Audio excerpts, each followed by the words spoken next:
My name's Phillip Feger. I am the Vice President of Sales Performance for Penske Truck Leasing.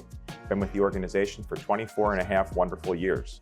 My role at Penske is super exciting. I get to touch a lot of different impacts, customer facing as well as revenue generation. I have responsibility for lead generation team, relationship with our marketing and brand teams as well. We work collectively for sales performance focus around scorecards and quotas and all those types of impacts for our sellers and management teams as well. The last few years have really been a challenge, but in a good way for the organization. We've had scale and just incredible growth over a period of time where it was not uncommon to see our sales team have some capacity years ago. Now that has completely gone since the pandemic. So as we now think about how do we measure performance, how do we align goals to a growing team with much different expectations, it really has been a difficult journey, if you will. The co-partnership to help us get there from Forrester to arrive at an organizational, a wide accepted quota has been absolutely critical.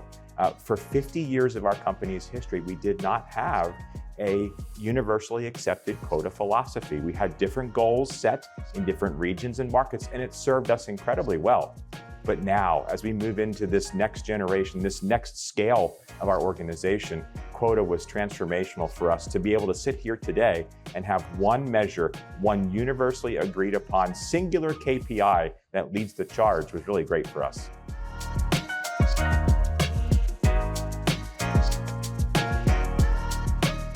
We viewed Forrester early in this journey as the opportunity to engage an accelerant in the process, being able to take knowledge and learning and best practices from a whole wealth of team members and deploy them into our organization where we didn't have to spend years and perhaps even longer trying to figure that out for ourselves. So, because we knew we had to act quickly, we had a need right now to establish better goal setting, better KPI visibility. So that was critical for us in our journey. And then it had to be collaborative back and forth, and we had to challenge our thinking as we navigated forward as well.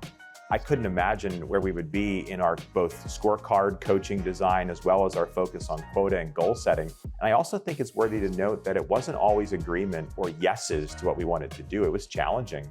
And sometimes it was, I don't know that that's the right approach, or I'm not sure that's exactly the stage that you're at this point. So we had to have that relationship to go back and forth and be able to really look deep into what we were trying to accomplish. I think that that's really a strength that comes from the Forrester partnership, is to say, how can we move this forward together? And it felt like towards the end of that journey, we both won when we reached that expectation or that deployment, if you will.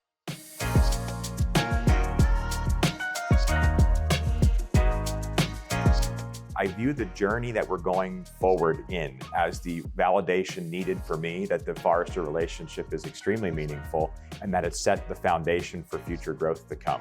If we were not able to take this deployment to live to our sales team, if we were not able to integrate it into our compensation philosophy or to our scorecarding approach for our coaches and seller managers in the marketplace, then I might have had to question. But in this case, we are well on that journey and moving faster than ever anticipated.